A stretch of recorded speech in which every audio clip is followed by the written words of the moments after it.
Kekuatan sejati seringkali disalahartikan sebagai kemampuan untuk mengendalikan orang lain, memenangkan perdebatan, atau menunjukkan dominasi di hadapan banyak orang. Namun, dalam pandangan filsafat Stoik, kekuatan yang sesungguhnya justru lahir dari kemampuan yang jauh lebih sulit, yaitu menguasai diri sendiri. Ketika seseorang mampu memahami pikirannya, mengendalikan emosinya, dan bertindak selaras dengan nilai yang ia yakini, disitulah kekuatan yang sesungguhnya terbentuk.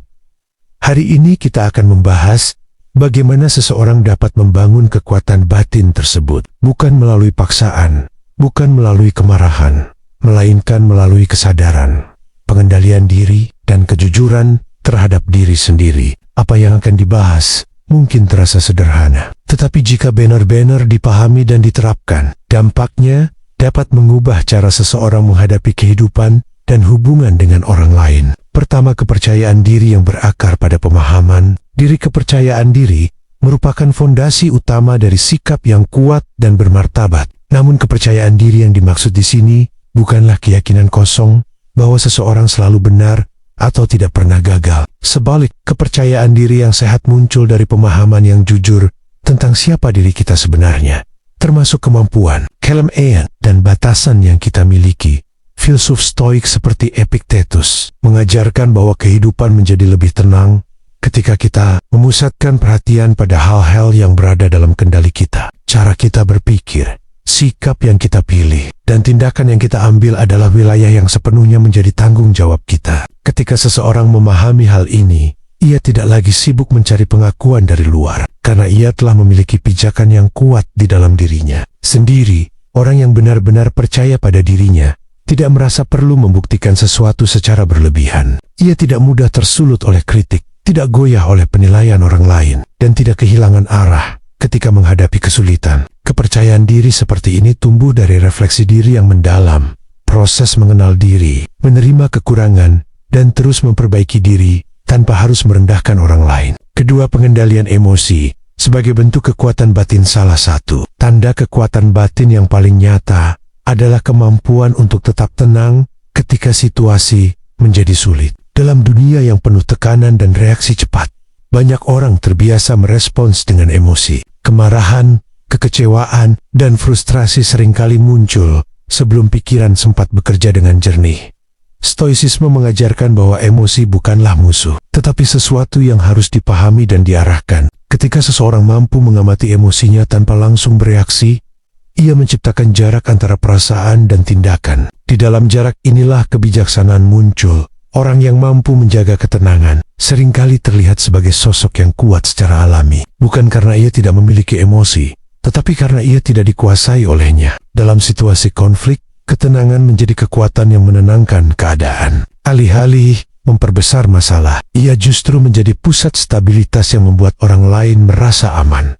Selain itu, pengendalian emosi juga melindungi seseorang dari manipulasi. Banyak konflik terjadi karena provokasi emosional. Ketika seseorang menolak untuk terpancing, ia menunjukkan bahwa dirinya tidak mudah digoyahkan. Tanpa perlu banyak kata, sikap ini sudah cukup untuk menegaskan harga diri dan kedewasaan. Ketiga, bahasa tubuh dan komunikasi nonverbal. Cara seseorang membawa dirinya seringkali berbicara lebih keras daripada kata-kata yang diucapkan. Postur tubuh, ekspresi wajah, gerakan tangan, hingga nada suara merupakan bentuk komunikasi yang terus berlangsung. Bahkan ketika seseorang diam, dalam perspektif Stoik, penguasaan diri juga tercermin dari bagaimana seseorang menampilkan dirinya di hadapan dunia. Berdiri tegak dengan bahu terbuka, bergerak dengan tenang, dan menjaga kontak mata yang wajar menunjukkan kepercayaan diri serta kestabilan emosi. Seperti gerakan yang tergesa-gesa atau tidak terkendali seringkali mencerminkan kegelisahan batin.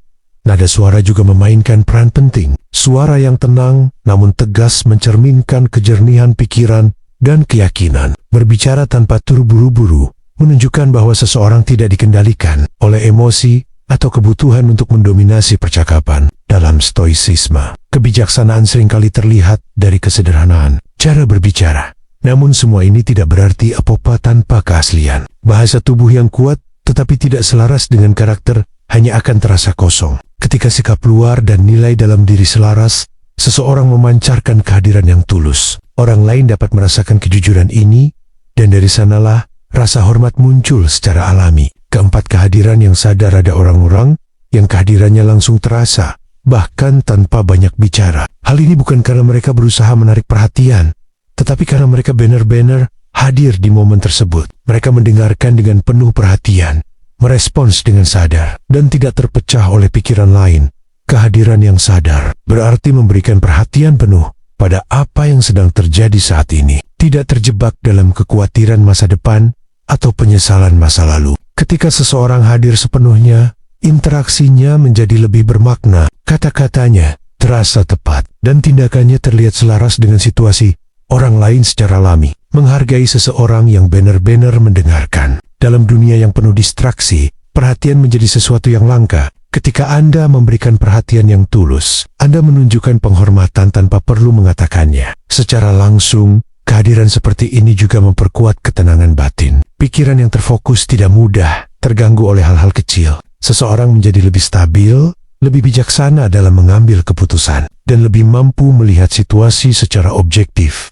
Integritas, keselarasan antara kata, pikiran, dan tindakan. Integritas adalah salah satu fondasi terpenting dalam membangun kekuatan karakter. Dalam pandangan Stoik, seseorang tidak dinilai dari apa yang ia katakan, melainkan dari konsistensi antara ucapan dan tindakannya. Ketika seseorang bertindak sesuai dengan nilai yang ia yakini, ia menciptakan reputasi yang kokoh, reputasi yang tidak mudah runtuh oleh opini atau tekanan dari luar. Bersikap jujur pada diri sendiri adalah langkah pertama menuju integritas. Ini berarti berani melihat kelemahan tanpa menyangkalnya, mengakui kesalahan tanpa mencari pembenaran, dan memahami bahwa pertumbuhan hanya mungkin terjadi ketika seseorang berhenti berpura-pura. Kejujuran internal ini menciptakan ketenangan, karena seseorang tidak lagi hidup dalam konflik antara apa yang ia tampilkan dan apa yang sebenarnya ia rasakan. Dalam hubungan dengan orang lain, integritas menciptakan rasa percaya. Orang merasa aman berada di sekitar individu yang konsisten, karena mereka tahu apa yang diharapkan. Tidak diperlukan kata-kata berlebihan atau janji besar. Tindakan yang berulang dan selaras sudah cukup untuk membangun rasa hormat yang mendalam. Stoicisme juga menekankan pentingnya menjaga komitmen. Kata yang diucapkan memiliki bobot moral. Mengingkari janji bukan hanya merusak hubungan dengan orang lain, tetapi juga melemahkan kepercayaan terhadap diri sendiri. Sebaliknya, ketika seseorang menjaga komitmennya, ia memperkuat identitasnya sebagai pribadi yang dapat diandalkan. Keenam, ketenangan sebagai bentuk kekuatan. Seringkali ketenangan disalahartikan sebagai sikap pasif atau tidak peduli. Padahal, ketenangan sejati justru merupakan hasil dari kekuatan batin yang matang. Seseorang yang tenang bukan berarti tidak merasakan tekanan, tetapi ia mampu tetap jernih di tengah kekacauan. Dalam situasi sulit, reaksi spontan seringkali membawa penyesalan. Stoicisme mengajarkan untuk berhenti sejenak sebelum merespons. Jeda kecil ini memberi ruang bagi akal untuk bekerja, menggantikan dorongan emosional yang seringkali menyesatkan. Dari sinilah keputusan yang bijaksana lahir. Ketenangan juga memberikan pengaruh yang kuat terhadap lingkungan sekitar. Di tengah situasi yang penuh ketegangan, orang yang tetap stabil menjadi titik penyeimbang. Kehadirannya membantu meredakan konflik dan menciptakan rasa aman. Tanpa perlu memaksakan otoritas, ia secara alami menjadi sosok yang dipercaya. Lebih jauh lagi, ketenangan muncul dari penerimaan bahwa tidak semua hal berada dalam kendali kita. Banyak peristiwa terjadi di luar kehendak manusia. Ketika seseorang berhenti melawan hal-hal yang tidak dapat diubah, energinya dapat difokuskan pada tindakan yang benar-benar bermakna. Inilah bentuk kebebasan yang diajarkan oleh para filsuf Stoik. Ketujuh, mengakui kesalahan dan keterbatasan. Banyak orang menganggap mengakui kesalahan sebagai tanda kelemahan. Namun dalam kenyataannya, justru dibutuhkan keberanian besar untuk melakukannya. Orang yang mampu berkata, "Saya salah," menunjukkan kedewasaan dan tanggung jawab atas tindakannya.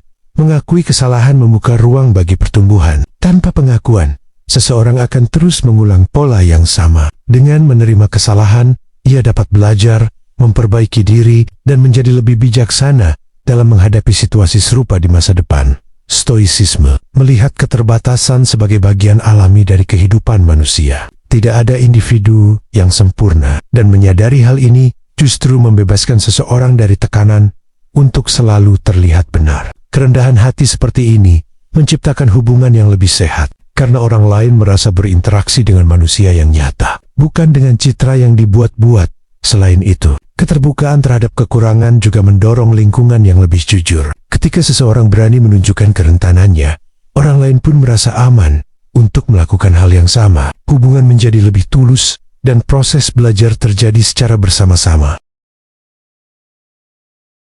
Kedelapan, menjadi autentik. Kekuatan dari keaslian. Menjadi autentik berarti berani menjadi diri sendiri tanpa topeng. Dalam dunia yang sering mendorong orang untuk menyesuaikan diri demi penerimaan sosial, keaslian menjadi sesuatu yang langka. Namun justru karena kelangkaannya, keaslian memiliki kekuatan yang besar.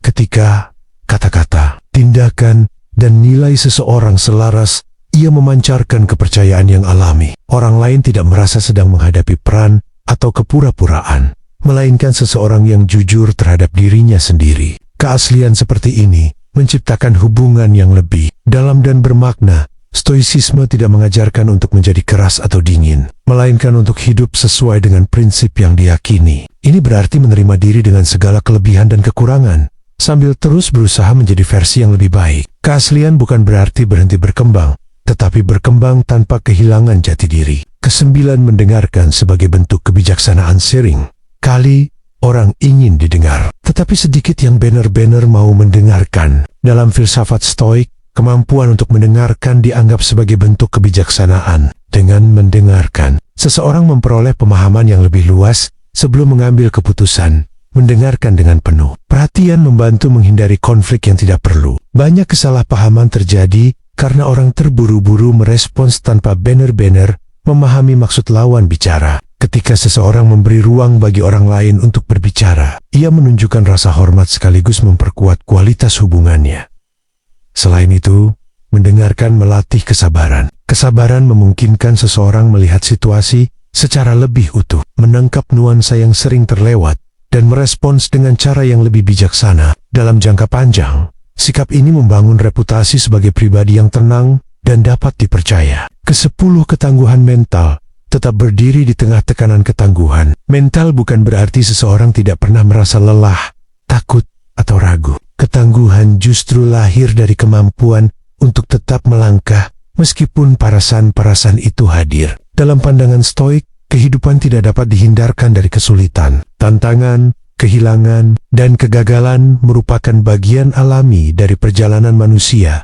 Yang membedakan seseorang bukanlah seberapa sering ia jatuh, tetapi bagaimana ia bangkit setelahnya. Orang yang memiliki ketangguhan mental tidak melihat hambatan sebagai akhir, melainkan sebagai kesempatan untuk belajar dan memperkuat diri. Ia memahami bahwa setiap kesulitan membawa pelajaran dan setiap pengalaman membentuk karakter.